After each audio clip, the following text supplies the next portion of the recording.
So ఈ ఘటనకు సంబంధించి చాలా విషయాలు బంధువులను అడిగితే తెలుస్తూ ఉంది. వాళ్ళు కెమెరా ముందు మాట్లాడడానికి కొంచెం ఇబ్బంది పడుతున్నారు. బట్ ఏదేమైనప్పటికీ నిందితుడి పైన చాలా అనుమానాలైతే వ్యక్తం చేస్తున్నారు. సో ఈ షాప్లో నలుగురైదుగురు కూడా పనిచేస్తారు. సో అతను వర్క్ చేసుకుంటూ కూడా 8 నెలలు అవుతుంది, 8 నుంచి సంవత్సరం అవుతుందని తెలుస్తూ ఉంది. సో మొత్తానికి ఇది డబ్బుల విషయంలో మరి ఓనరు ప్లస్ ఏదైతే పని చేస్తాడో ఆ అబ్బాయి కలిసి చేశారా, లేకపోతే అబ్బాయి ఒక్కడే చేశాడా, అతనికి రోజు అంటే షాప్లో జాబ్ తీసేశారని అబద్ధం చెప్పి సో ఆంటీ దగ్గర రోటీ తిన్నరు, అన్నం వండి పెట్టింది అని కూడా బంధువులు చెప్తా ఉన్నారు. సో అది ఏం జరిగింది, ఎట్లా ప్లాన్ చేశారు, అసలు డబ్బుల కోసం ప్లాన్ చేశారా, మరి దేనికోసం ప్లాన్ చేశారు, ఒకవేళ డబ్బుల కోసమే ప్లాన్ చేస్తే మరి ఆ రూమ్లో అయితే వాళ్ళ బంధువులు చెప్తా ఉన్నారు రూమ్లో ఎలాంటి వస్తువులు కూడా తీసుకెళ్ళలేదు. సో అక్కడ ఆమె దాచుకున్నటువంటి డబ్బులు బీరువాలో ఉన్నాయి. సో అన్ని డబ్బులు ఎక్కడికక్కడ అలాగే ఉన్నాయి. సో వాళ్ళు ఎలాంటిది కూడా ముట్టలేదు. మరి దేనికోసం చేశారు అసలు? ఈ 4 షట్టర్లలో రెంట్కుంటారు కాబట్టి మరి అడిగే వాళ్ళు ఎవరూ లేరు. తరచుగా రెంట్ అడుగుతుంది. సో రెంట్ అడుగుతంతో వీళ్ళిద్దరి మధ్యలో గొడవలు అవుతున్నాయి.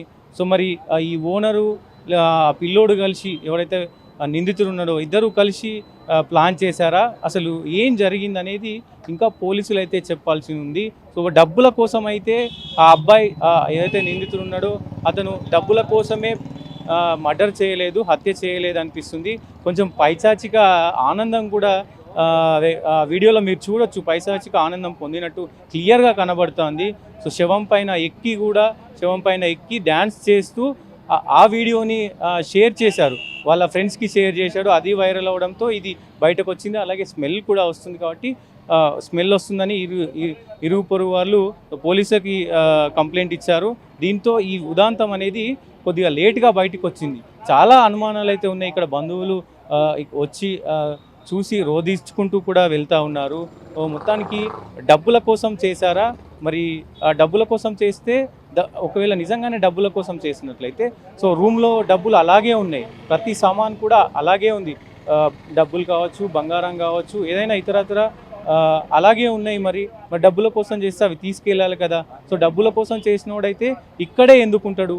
సో ఇక్కడే నియర్ బై ఉంటున్నట్టుంది. సో అలాగే పోలీసులు కూడా ఫోన్ చేయగానే లొకేషన్ పెట్టగానే పోలీసులు వెళ్ళి తీసుకొని వచ్చి ఇంట్రాగేషన్ అయితే జరుపుతూనే ఉన్నారు. సో మరి డీటెయిల్స్ ఇంకా తెలియాల్సి ఉంది. కానీ చాలా అనుమానాలు అయితే వ్యక్తం అవుతున్నాయి. అసలు ఏం జరిగింది, ఎలా జరిగింది, ఎందుకు ఈ హత్య చేయాల్సి వచ్చింది అనేది చాలా అనుమానాలు అయితే రేకెత్తుతూ ఉన్నాయి. సో ఇంటి ఓనర్లకి నిజంగా చాలా భయంకరమైన స్థితి అని చెప్పుకోవచ్చు. ఎందుకంటే హైదరాబాద్లో చాలామంది రెంట్కుంటారు. సో ఇట్లా షట్టర్స్ రెంట్కి ఇస్తూ ఉంటారు. సో రెంట్ ఒక్కొక్కరు 2-3 నెలలు కూడా ఇయ్యలేని పరిస్థితిలో ఉంటారు. సో అట్లాంటి వాళ్ళకి సో ఇప్పుడు భయం అంటే వాళ్ళ డీటెయిల్స్ అన్నీ కంప్లీట్గా తెలుసుకునే రెంట్కి ఇచ్చే పరిస్థితులు అయితే రావచ్చేమో. మరి ఎందుకంటే ఇట్లాంటి సిచ్యువేషన్లు జరిగినప్పుడు ఓనర్లు భయపడతారు కదా. సో భయపడాల్సిన అవసరం కూడా ఉంటుంది ఇట్లాంటి సిచ్యువేషన్లు జరిగినప్పుడు. దురదృష్టకరం అని చెప్పుకోవచ్చు.